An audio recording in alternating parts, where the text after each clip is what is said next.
I'll skip the pleasantries. The Legion is split on two fronts. Oh, I haven't spent my skill points in a little while, huh? Maybe I should check online to see how to spend these. Brewing? Cooking? Recipes? What? How is this related to builds? I mean, I guess if everyone who is good does it. Oh, and to add some flavor, I will add a few of these,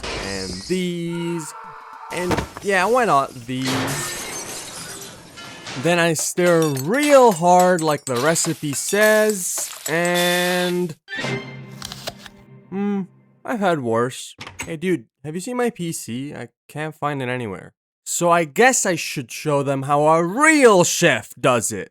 Did you cook my PC again? Hello Build Doomblers, and welcome to the most efficient cooking guide of them all. Sure, the other guides might beat mine in experience, skill, utility, accuracy, not lying for comedic value, and other frivolous metrics, but they don't teach you two kinds of cooking at once. Yes, that's right, thanks to my unprecedented knowledge in both fields, and my newest invention called analogies, I can teach you how to cook a build and how to cook a dinner. Just make sure not to mix those two up. You don't want to put your mythical amulets and swords in your builds when they're supposed to be your dinner after all. So they both begin with step 0, the need step. AKA the moment you realize you need to cook because you're hungry or realize that you need a build because you keep getting your ass kicked.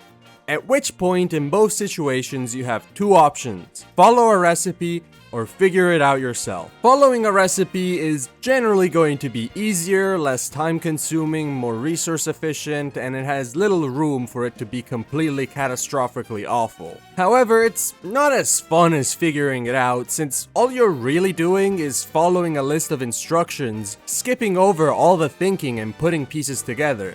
And it won't really feel like you made it, which means it's better if you are disinterested in all of that, new to it, interested in results, want something quick, or all of the above. However, if you choose that option, I can't explain anything, which is like real rude and mean, so let's not do that. Because if you choose the second option and try to figure it out yourself, there's quite a bit you have to contend with. So let's just... There.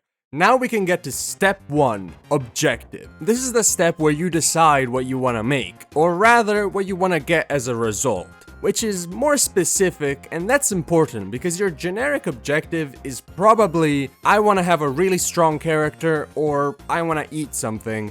And that's not really workable. You gotta pick something, a flavor, a kind of plate, or even a specific ingredient that you would like to use, and use that as the foundation for everything else. For example, you might feel like eating pasta, or revive the corpses of your enemies and let them murder their former friends as you watch while summoning another nightmarish abomination from the flesh of the corpses.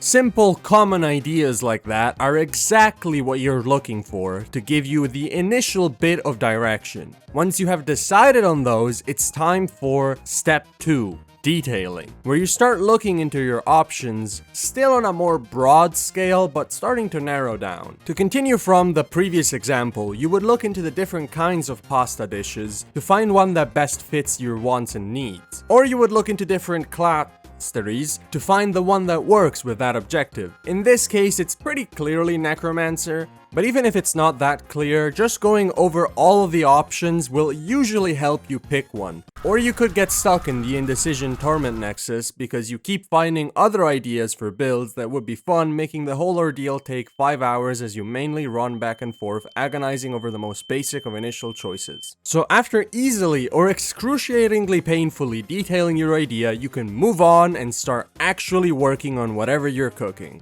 That is, if you haven't starved by now. For those who survived, the next step is step 3, ingredients, which means choosing the ingredients and their doses to best achieve what you're aiming for. So for the pasta example, it's writing down a list of ingredients that you wish to use to make that dream pasta of yours become reality. For the Necromancer example, well, let's just say there's a lot of ingredients, and while you technically could skip out on picking some, you really shouldn't if you want to make your build work. Speaking of making your build work, in the detailing step, you probably have selected 1 or 2 skills to be your main damaging abilities. This actually makes picking things that increase your damage easier since you have certain skills to focus on.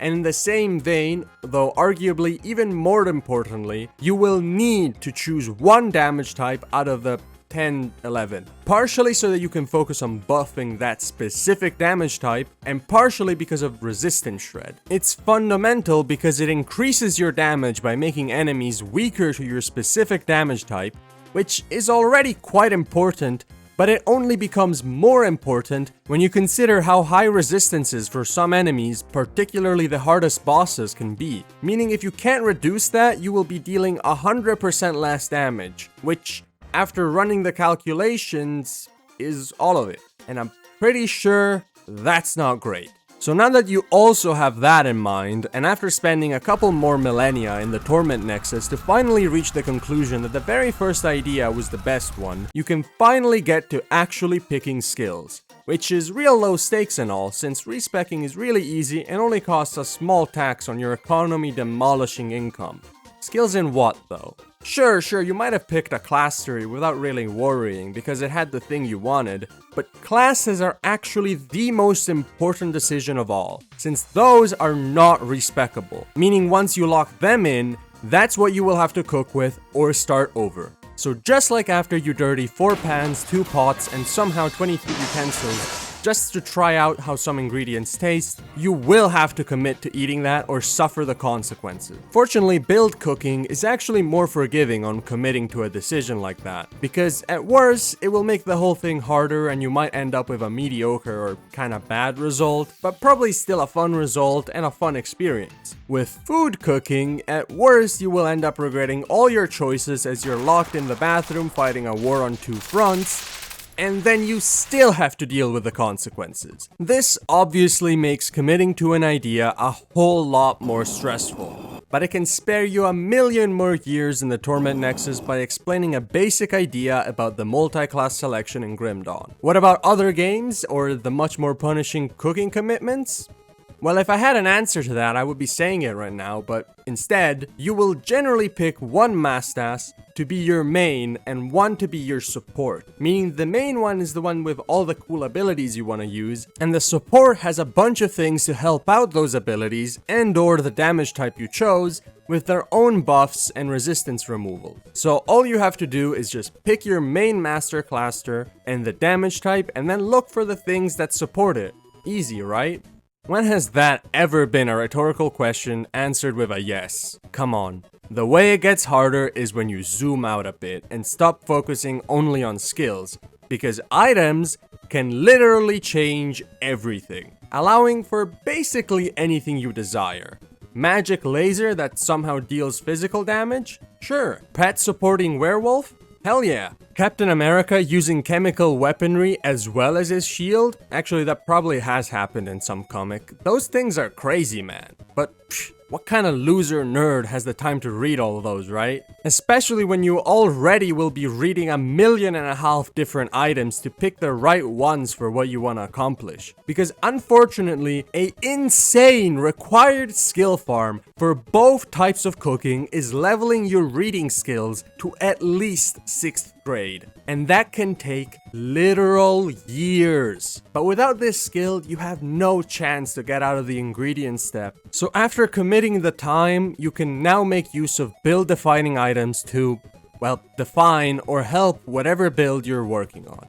Those build defining items can often be the inspiration for the entire build, which heavily simplifies the whole Torment Nexus part with a slight caveat or two. Which leads us nicely into step 4, acquiring. Because sure, you can have your list of ingredients, but that's not enough. Words on paper tend to not taste particularly good, so you need to obtain all the ingredients you listed. And it can be real easy, like a trip down to the supermarket, or a repeated time warping homicide to manifest the reality where the ingredient you want appears.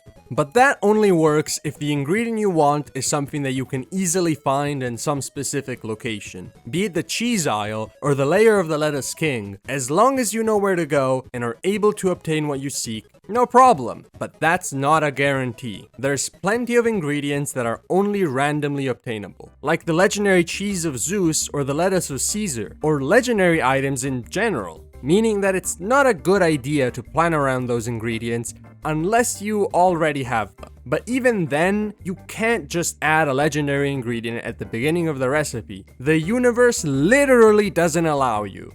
You need to build up to that, meaning that you either need to come up with a simpler version of whatever recipe you actually want to do, or an entirely different, simple, and temporary recipe to use before you can actually use the one you wanted. It needs to be simple because it's the one you will start out with, meaning you will be far more limited in ingredients, be they skill points or items or food, but it still needs to sustain you long enough to obtain the ingredients for your final recipe.